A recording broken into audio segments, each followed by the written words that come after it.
Bonjour Philippe Millot, merci d'accorder cet entretien à un modeste média de réinformation régional.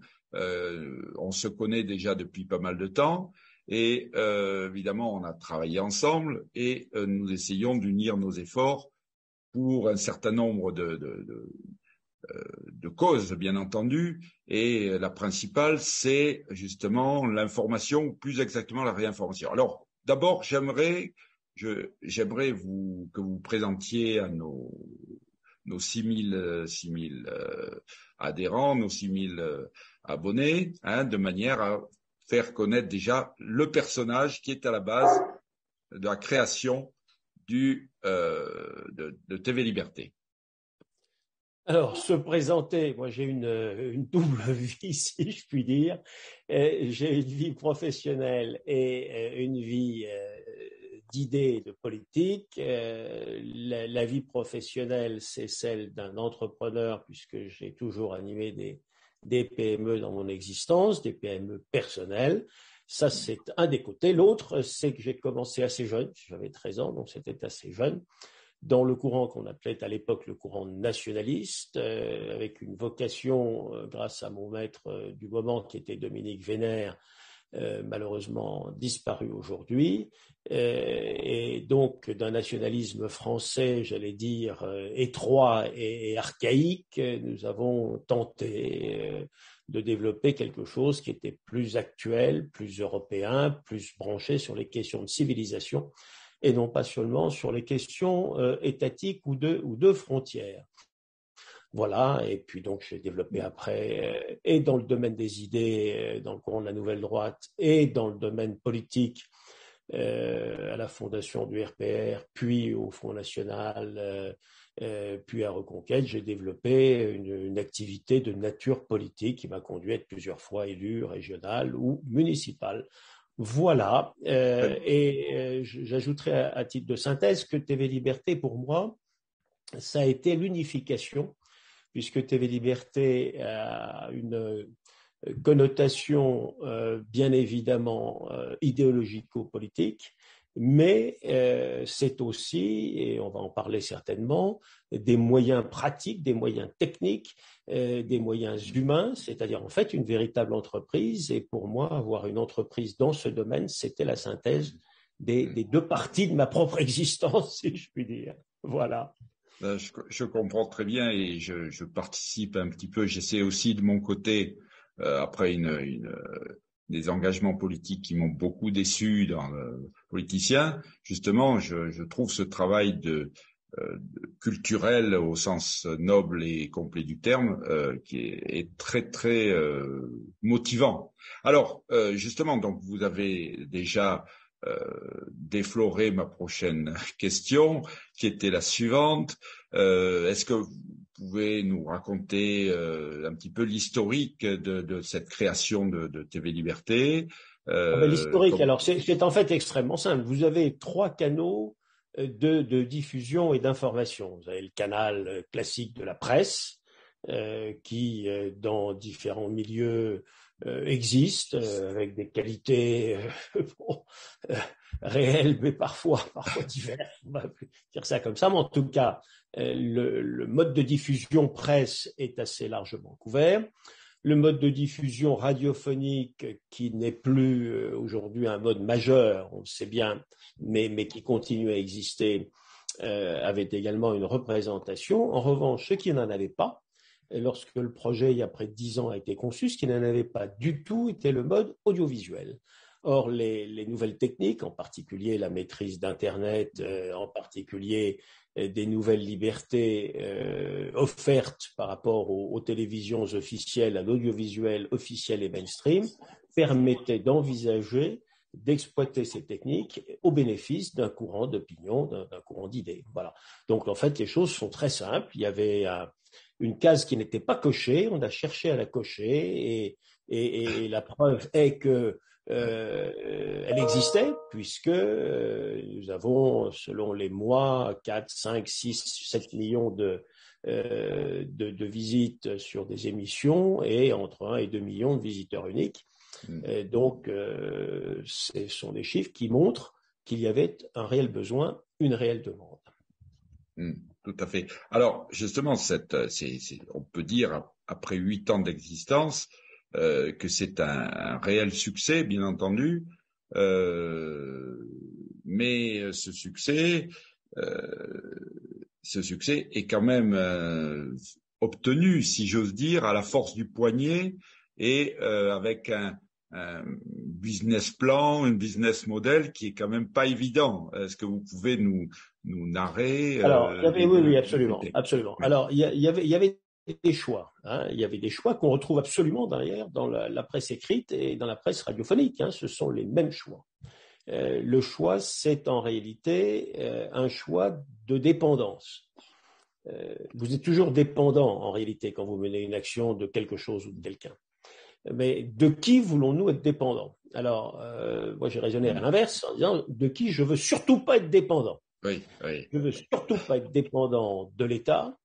Ce monstre froid est devenu mondialiste de surcroît, dont je sais que le moindre faux pas à ses yeux, c'est-à-dire en fait le meilleur pas pour avancer dans le chemin de l'identité, aurait été immédiatement sanctionné. Et donc tout passage par les fourches caudines des organismes d'État, toute reconnaissance officielle, toute inscription dans les réseaux de gamme d'ondes fournis par l'État, etc. Tous ces processus-là, je ne voulais pas passer par là parce que je savais qu'ils nous contraignaient à ne plus être nous-mêmes. Alors, la deuxième chose, évidemment, c'est la ressource publicitaire. La ressource publicitaire, on la connaît bien. On sait qu'elle est possible, mais on sait aussi qu'elle est prodigieusement fragile. Et on a vu des petits groupes comme les fameux Sleeping Giants, Sleeping pas, Giants, oui. Capables en quelques jours, par des pressions diverses, honteuses, scandaleuses, qui leur vaudraient normalement la prison et l'incapacité professionnelle d'intervenir où que ce soit. Mais on voit bien que tous ces gens sont largement protégés, servent un système mondial, bon, très bien. C'est ça. Et donc, ils l'ont montré, la capacité, pour certains confrères, de faire supprimer la majeure partie de leur publicité brutalement. Or, quand vous dépendez pour une partie de votre budget, quand vous dépendez de la publicité, eh bien, si cette partie-là est supprimée brutalement, eh bien, vous savez ce qui se passe dans toute entreprise qui perd un gros client ou un gros chiffre d'affaires, eh bien, vous avez un risque d'effondrement et de dépôt de bilan avant que vous puissiez faire face. Bon. Donc ça, c'était ce que nous ne voulions pas. Et puis convenons que c'était pas très facile non plus d'envisager de faire des émissions où vous avez une émission contre l'américanisation des mœurs en France et au milieu une pub pour McDo. Je veux dire, il y avait un petit problème de logique et de cohérence. Hein, voilà. Donc ça, on ne voulait pas. Et donc, qu'est-ce qui restait comme faculté? Eh bien, c'était de se mesurer à notre propre succès en faisant appel aux dons, en faisant le pari qu'il y avait suffisamment de gens, suffisamment d'intérêt, et que nous serons et que nous sommes suffisamment bons nous-mêmes pour que les gens se disent, pour que ça continue, pour que ça marche, eh bien, nous avons compris, il faut donner, voilà. Et c'est donc le modèle strict du don qui a été adopté, je dis bien strict. L'ensemble de nos ressources est fourni par nos téléspectateurs qui sont devenus pour beaucoup des complices, des amis qui donnent lors de nos campagnes annuelles de juin et de décembre ou tout au long de l'année. Voilà, c'est le modèle exclusif.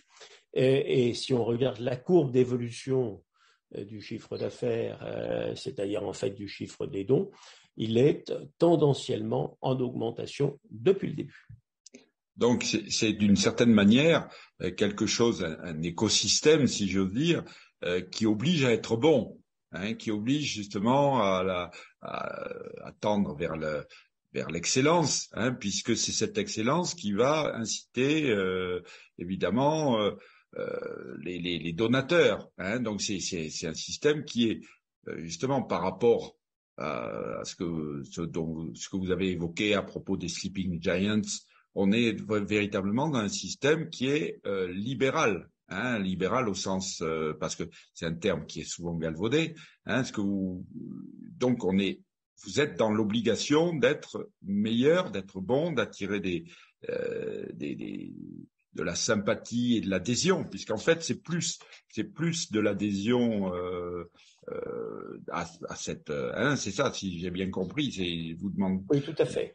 Alors, on est parti à ce sujet d'un principe, c'est que la réinformation, c'est pas le contraire de l'information des autres. Oui, oui. C'est-à-dire que c'est pas parce que d'autres médias mainstream produisent une direction, une idée, etc., qu'elle est en soi ni bonne ni mauvaise. Elle mérite simplement une information alternative, c'est-à-dire d'autres points de vue. Et notre base, c'est plutôt la cité antique, la cité grecque, où il y avait sur la place publique l'agora, puis le forum romain, toutes sortes de choses qui permettaient d'émettre différents points de vue sur la vie de la cité, sans que ces points de vue, ce qui fut le cas avec les idéologies orientales, sans que ces points de vue soient catégorisés en tant que bons ou mauvais. Ces points de vue sont des points de vue différents. Ils peuvent être à un certain moment bons, à d'autres mauvais. Ils peuvent être adoptés, reçus ou mal reçus. Mais il n'y a pas là-dedans de bien et de mal absolu, toute chose réservée à d'autres sphères que la sphère sociale, idéologique et culturelle. Tout à fait. Alors justement, c'est extraordinaire d'ailleurs parce que chaque fois vous venez au devant de mes questionnements, puisque j'allais vous dire, est-ce que vous avez donné exactement la définition, la bonne définition de la réinformation, c'est-à-dire c'est pas le contraire, une information contraire, bien entendu, c'est quelque chose qui est pluraliste. Et l'agora est une bonne image de cette volonté, de cette tension que tout le monde peut voir à TV Liberté et dans d'autres médias de réinformation d'ailleurs avec lesquels nous sommes un petit peu impliqués. Alors justement, est-ce que pensez-vous? Ça sera ma dernière question puisque on a convenu d'un échange qui serait relativement bref. Qu'est-ce que vous pensez de cette nébuleuse, de cet ensemble, de réinformation? Quels sont les liens qui vous unissent à d'autres médias de réinformation? Je pense par exemple au Visegrad Post qui est le média de réinformation qui concerne les rapports avec l'Europe de l'Est, puisque nous avons une vision un petit peu européenne, pas européiste, mais européenne. Est-ce que vous pouvez nous dire comment s'organise un petit peu cet écosystème de réinformation? Oui, nous avons affaire à des gens que nous considérons comme pas adversaires, mais des ennemis de notre propre civilisation, de nos propres libertés, qui constituent un régime quasi totalitaire, c'est-à-dire qui norment et qui établissent, c'est le cordon sanitaire politique, c'est cette espèce de notion de politiquement, idéologiquement, historiquement, religieusement correcte, et qui tendent en réalité à unifier les positions, à unifier le langage, à unifier leur propagande et leur méthode. Nous faisons exactement l'inverse, c'est-à-dire que chacun a un champ de liberté, d'activité, fait ce qu'il entend faire, sans contrôle, sans guide, sans conducteur, sans obligation, dès le moment où il est dans sa ligne que j'indiquais, qui est une ligne de liberté contradictoire et de point de vue. Voilà. Maintenant, donc, il n'y a aucune organisation centrale, il n'y a aucune volonté totalitaire ou normalisatrice, il y a simplement un regard favorable, un regard bienveillant, un regard sympathique sur toutes sortes de choses qui peuvent aller de ce que fait Michel Onfray à ce que font des gens situés dans une orbite plus conservatrice. Tout ce qui sort de l'obligation morale de penser quelque chose, quoi qu'il arrive, nous intéresse.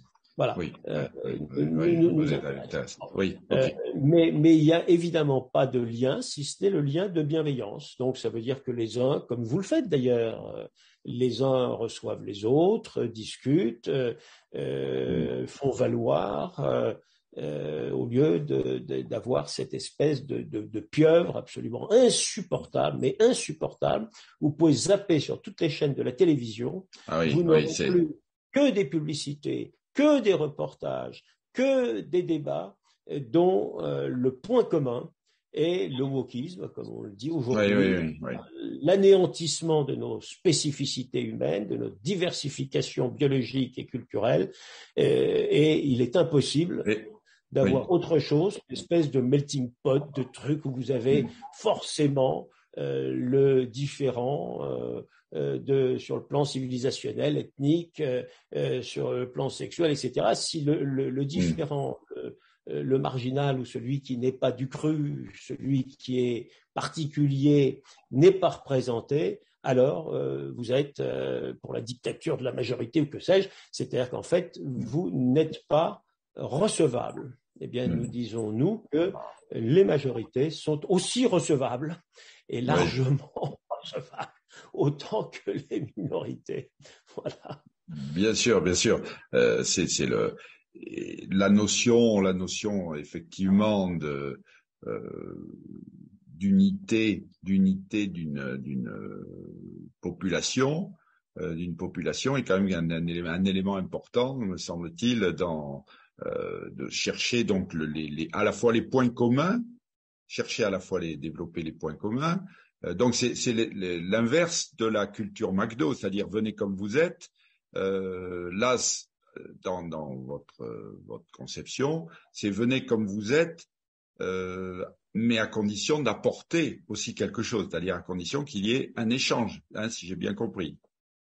Oui, C'est à enfin, peu près ça. bien sûr, bien sûr, bien sûr. Nous Voilà. avons une conception où les différences enrichissent, hein, et non pas Véritablement, une pour le coup. conception de... Oui, oui, oui, oui, Oui. absolument, où les Voilà. différences de point de vue, etc., bon, enrichissent, où le débat enrichit. Et pour autant, l'enrichissement se place dans un cadre civilisationnel Voilà. où il y a des frontières, des normes, une histoire, et une volonté de pérenniser cette histoire et ce qu'elle porte. Ça s'appelle des traditions, ça s'appelle des Bien sûr. permanences, voilà.